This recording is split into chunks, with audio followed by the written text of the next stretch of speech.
दोस्तों, हम इंसान लॉजिकल नहीं बल्कि साइकोलॉजिकल होते हैं। हम सभी का यही मानना होता है कि आज हम जो कुछ भी कर रहे हैं, जो कुछ भी अपनी लाइफ को लेकर डिसीजन ले रहे हैं, वो सब कुछ बिल्कुल सही है। लेकिन फिर कुछ साल गुजर जाने के बाद जब हम पीछे मुड़कर देखते हैं, तब हम यही सोचते हैं कि यार काश हमने उस वक्त कुछ अलग डिसीजन ले लिया होता तो आज हमारी लाइफ ज्यादा बेहतर होती, आज हम ज्यादा अमीर होते या फिर आज हम ज्यादा सक्सेसफुल होते। और खासकर जब बात आती है पैसे की, तो हम सभी अपने डिसीजन इमोशनल होकर ही लेते हैं। The psychology of money book के ऑथर मॉर्गन होसल हैं, जिन्होंने बाकी किताबों से हटकर इस बुक को बिल्कुल ही अलग बनाया है। जहां बाकी किताबें अमीर बनने के लिए और पैसा कमाने के लिए स्टॉक मार्केट, इन्वेस्टमेंट और रियल एस्टेट के बारे में सिखाती है, वही the psychology of money book का हर एक चैप्टर एक इंसान का उसके पैसों के प्रति बिहेवियर और एटीट्यूड के बारे में दर्शाता है। क्योंकि ऑथर मॉर्गन होसल का मानना है कि किसी भी इंसान को अमीर और गरीब बनाने में उसका एटीट्यूड और उसका बिहेवियर बहुत मायने रखता है। क्योंकि आपका आपके पैसे के साथ जितना अच्छा रिलेशनशिप होगा, आप उतने ही ज्यादा अमीर बनोगे। इसलिए the psychology of money book हर उस इंसान के लिए है जो पैसों के मनोविज्ञान के बारे में जानना चाहता है, जो जल्दी अमीर बनना चाहता है और अपने थोड़े पैसों से और ज्यादा पैसा बनाना चाहता है। ऑथर कहते हैं कि कई बार बड़े बड़े जीनियस भी अपना सारा पैसा गवा देते हैं और कई बार एक साधारण इंसान भी बिल्कुल जीरो से शुरुआत करके अमीर बन जाता है। The psychology of money book को अच्छे से समझने के लिए सबसे पहले ऑथर द्वारा बताई गई एक कहानी को सुनते हैं, जिससे आपको इस बुक का पूरा सार समझ आ जाएगा कि कैसे हमारा बिहेवियर हमें अमीर और गरीब बनाता है। मॉर्गन होसल जब कॉलेज में थे तब वो पैसे कमाने के लिए एक होटल में काम किया करते थे। वो होटल लॉस एंजलिस का एक आलीशान और महंगा होटल था। एक बार वहाँ एक गेस्ट आया जो कि अक्सर आया करता था। वो एक यंग लड़का था जो कि काफी तेज दिमाग वाला था।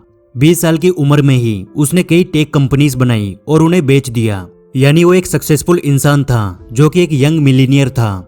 लेकिन पैसे के मामले में वे बहुत अनलकी था।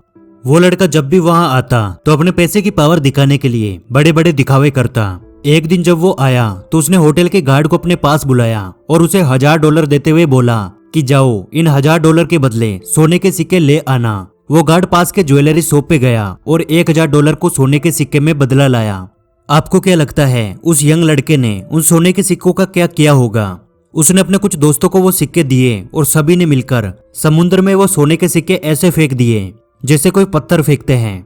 और उसके कुछ ही दिनों बाद जब वह लड़का वापस होटल आया तो उस दिन भी वह हमेशा की तरह नशे में था और वो एक लैंप से टकरा गया, जिससे लैंप टूट गया। उसके बाद होटल के मैनेजर ने जाकर उसे बोला कि सर, लैंप की कीमत $500 है। तो उस लड़के ने $5000 अपनी जेब से निकाले और उस मैनेजर के मुंह पे मारते हुए बोला कि दोबारा मुझे अपनी शकल मत दिखाना। ऑथर कहते हैं कि कुछ टाइम बाद पता चला कि वो लड़का दिवालिया हो चुका है। वो अपने कमाए हुए सारे पैसे खो चुका है और अब उल्टा वे कर्ज में है और अब उसके दोस्त भी उसका साथ छोड़कर जा चुके हैं।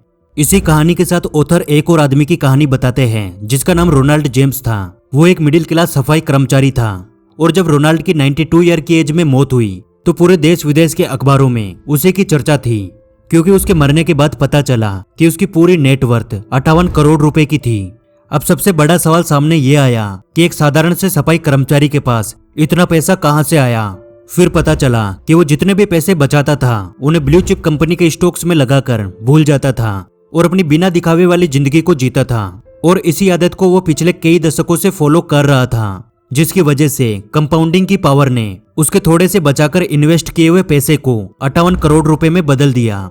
और अब आप खुद सोचिए, पहला वो यंग मिलीनियर लड़का और दूसरा रोनाल्ड जो कि एक सफाई कर्मचारी था। इन दोनों का अपने पैसों के प्रति बिहेवियर कितना अलग अलग था और आखिर में रिजल्ट भी बिल्कुल अलग मिला। एक पढ़ा लिखा जीनियस माइंडसेट वाला होने के बावजूद दिवालिया हो गया और दूसरा बिल्कुल साधारण सी नौकरी करके 58 करोड़ रुपए का मालिक बन गया। इसीलिए the psychology of money book में ऑथर ने हर एक चैप्टर में कुछ ऐसे फैक्ट्स के बारे में बात की है जो आपका आपके पैसों के साथ बिहेवियर, एटीट्यूड और रिलेशनशिप सुधारने में मदद करेंगे, जिससे आप और ज्यादा अमीर बन सकते हैं। और सबसे बड़ी चीज, आप अमीर बनने के बाद हमेशा अमीर बने रह सकते हैं। यानी उस यंग मिलीनियर की तरह आप दोबारा गरीब होने से बच सकते हैं। तो चलिए देखते हैं उन सभी चैप्टर्स को जो आपको अमीर बनने में बहुत ज्यादा हेल्प करेंगे। Chapter 1, no one's crazy. दोस्तों, ऑथर बताते हैं कि एक सर्वे में पता चला कि अमेरिका के लोग मूवीज, वीडियो गेम्स, म्यूजिक और बुक्स इन सभी को मिलाकर जितना पैसा खर्च करते हैं उससे भी कई गुना ज्यादा पैसा लॉटरी के टिकट्स खरीदने में लगा देते हैं। और इससे भी बड़ी बात यह है कि जो लोग लॉटरीज खरीदते हैं वो ना तो मिडिल क्लास लोग हैं और ना ही अमीर लोग हैं, बल्कि वो सबसे गरीब लोग हैं, जिनके लिए इमरजेंसी में 30-35 हजार रुपए इकट्ठा करना भी बहुत बड़ी चुनौती होती है। लेकिन फिर भी वो लोग हर साल 30 से 35 हजार की लॉटरी खरीद लेते हैं। अब उनकी यह हरकत किसी भी आम इंसान को क्रेजीनेस लगेगा कि यार क्या पागलपन है, जिस पैसे को वो अपने बुरे टाइम के लिए सेव करके रख सकते हैं या कहीं इन्वेस्ट कर सकते हैं, वो उसी पैसे को लॉटरी खरीदने में उड़ा देते हैं। लेकिन दोस्तों, ये सब कुछ उस गरीब इंसान की नजर में बिल्कुल सही है, क्योंकि ऑथर बताते हैं कि उन गरीब लोगों का मानना है कि हम लोग जितना पैसा पूरे महीने में कमाते हैं उससे ज्यादा हमारे खर्च हो जाता है, इसलिए सेविंग्स करना हमारे लिए पॉसिबल नहीं है। और लग्जरी कार, बड़ा घर और ज्यादा इनकम, ये सब कुछ केवल हमारे लिए एक सपना है, और हमारे लिए इस सपने को साकार करने के सबसे ज्यादा चांस हमें लॉटरी टिकट्स में ही दिखते हैं कि एक बार जब लॉटरी लग जाएगी तो ये सब कुछ सच हो जाएगा। इसलिए जब हम लॉटरी के महंगे महंगे टिकट्स खरीदते हैं तब हमें ये पागलपन नहीं लगता, क्योंकि हमारी नजर में ये पैसा अपने सपनों को सच में बदलने के लिए दिया हुआ पैसा होता है कि शायद हमारी लॉटरी लग जाएगी और हमारी भी जिंदगी बदल जाएगी। इस बात से ऑथर ये समझाना चाहते हैं कि ज्यादातर लोग अपने पैसों से रिलेटेड सभी डिसीजन इमोशनल होकर ही लेते हैं, और जो एक इंसान डिसीजन लेता है वो दूसरे इंसान की नजर में क्रेजीनेस हो सकता है, लेकिन उसकी नजर में वो डिसीजन बिल्कुल परफेक्ट है।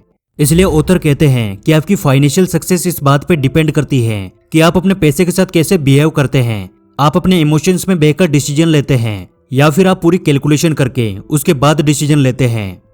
Chapter 2, luck and risk. दोस्तों, क्या आप किस्मत जैसी किसी चीज को मानते हैं? शायद इसका जवाब कुछ लोगों के लिए हाँ और कुछ लोगों के लिए ना भी हो सकता है, लेकिन author the psychology of money book के इस चैप्टर में लक एंड रिस्क को मानते हैं। वो इस चीज को एक्सप्लेन करने के लिए बिल गेट्स की कहानी बताते हैं कि बिल गेट्स आज दुनिया के सबसे अमीर लोगों की लिस्ट में आते हैं।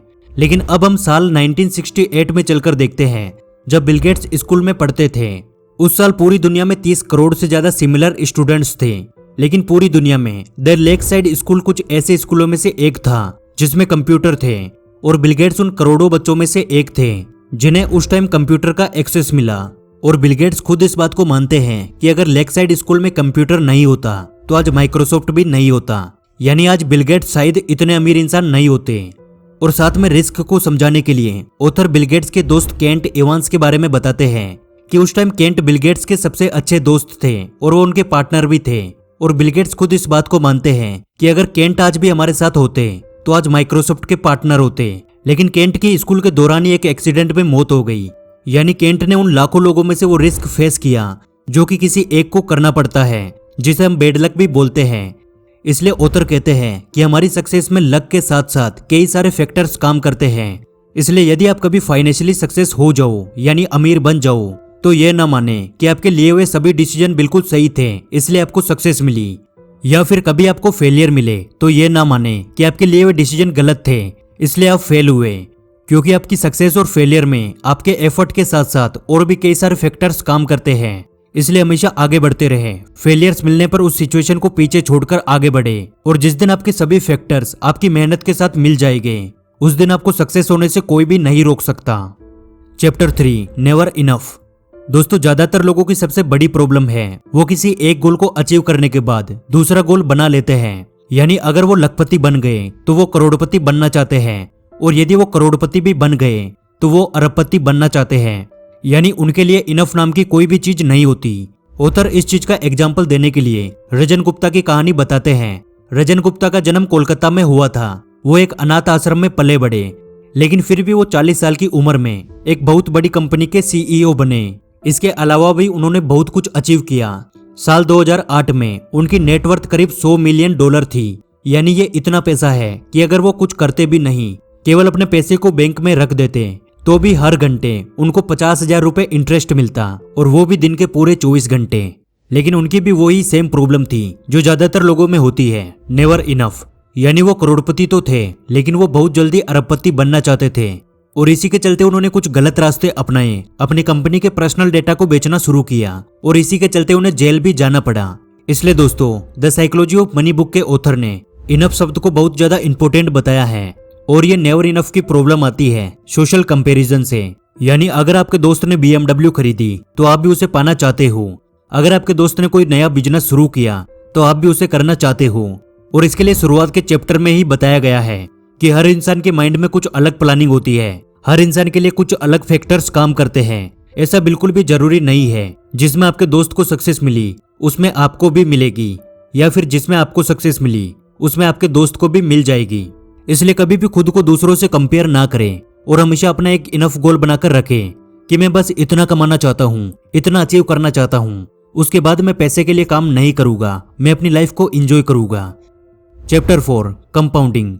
दोस्तों, वॉरेन बफेट के बारे में आज कौन नहीं जानता। अब तक उनके बारे में 2000 से ज्यादा किताबें लिखी जा चुकी हैं। वॉरेन बफेट जब 10 साल के बच्चे थे तब से वो इन्वेस्टमेंट करने लगे और जब वे 75 साल के हुए तब उनकी नेटवर्थ 86.5 बिलियन डॉलर थी। लेकिन हैरान करने वाली बात यह है कि 86.5 बिलियन में से 81.5 बिलियन उन्होंने 60 साल की उम्र के बाद कमाए। और इससे भी हैरान करने वाली बात यह है कि अगर वो 10 साल की एज की जगह 30 साल की एज में इन्वेस्टमेंट करना शुरू करते तो 75 साल की एज में उनकी पूरी नेटवर्थ केवल 12 मिलियन डॉलर होती। ध्यान से सुनिए, 12 मिलियन डॉलर। और इस बात से आप कंपाउंडिंग की पावर का आइडिया लगा सकते हैं। इसलिए फाइनेंशियल फ्रीडम के लिए the psychology of money book में कंपाउंडिंग की स्किल को सबसे इंपॉर्टेंट बताया गया है कि आपको कंपाउंडिंग की पावर के बारे में नॉलेज होना सबसे जरूरी है। Chapter 5 getting wealthy VS staying wealthy. Author कहते हैं कि अमीर बनना फिर भी आसान है। आप मेहनत करके अपनी पूरी पावर लगाकर एक बार अमीर तो बन सकते हैं, लेकिन एक बार अमीर बनने के बाद हमेशा अमीर बने रहना बहुत मुश्किल होता है। और यही वजह है कि हर साल कई सैकड़ों नए बिजनेस शुरू होते हैं और कुछ ही सालों में वापस बंद हो जाते हैं। आप इस चीज को वॉरेन बफेट और रजन गुप्ता के एग्जाम्पल से समझ सकते हो। वॉरेन बफेट ने अपने पूरे करियर में बहुत सारे फेलियर्स देखे, लेकिन फिर भी वे बिना पैनिक हुए धीरे धीरे करके अपने पैसे को बढ़ाते गए और एक टाइम बाद कंपाउंडिंग ने अपनी पावर दिखाई और उन्हें बिलियनियर बना दिया। लेकिन वही रजन गुप्ता ने जब बहुत सारा पैसा कमा लिया तो उनके मन में और ज्यादा पैसा कमाने का लालच आया और उन्होंने पैनिक होकर कुछ गलत कदम उठाए और उन्हें जेल की सलाखों के पीछे जाना पड़ा। इसलिए यदि आप एक बार अमीर बनने के बाद हमेशा अमीर बने रहना चाहते हैं तो आप कभी भी लालच में आकर गलत काम ना करें। और मैं आपको एडवाइस दूंगा कि आपको लाइफ में एक बार rich dad poor dad book जरूर पढ़नी चाहिए और ऊपर आई बटन में क्लिक करके आप रिच डैड पुअर डैड की पूरी वीडियो देख सकते हो। यह वीडियो आपको एक बार अमीर बनने के बाद दोबारा कभी भी गरीबी की ओर नहीं जाने देगा। तो यार, the psychology of money book के केवल ये 5 चैप्टर थे। अभी भी 15 चैप्टर बाकी है। यदि आप बाकी के सभी चैप्टर भी देखना चाहते हैं तो कमेंट बॉक्स में पार्ट 2 लिख देना। और आज की वीडियो आपको अच्छी लगी तो यार वीडियो को लाइक कर देना। आपके एक लाइक से हमें और वीडियोस बनाने का मोटिवेशन मिलता है। और ऐसे ही हमारे साथ हमेशा जुड़े रहने के लिए आप हमारे चैनल द योगी को सब्सक्राइब कर लीजिए। जल्दी मिलेंगे अगली वीडियो में।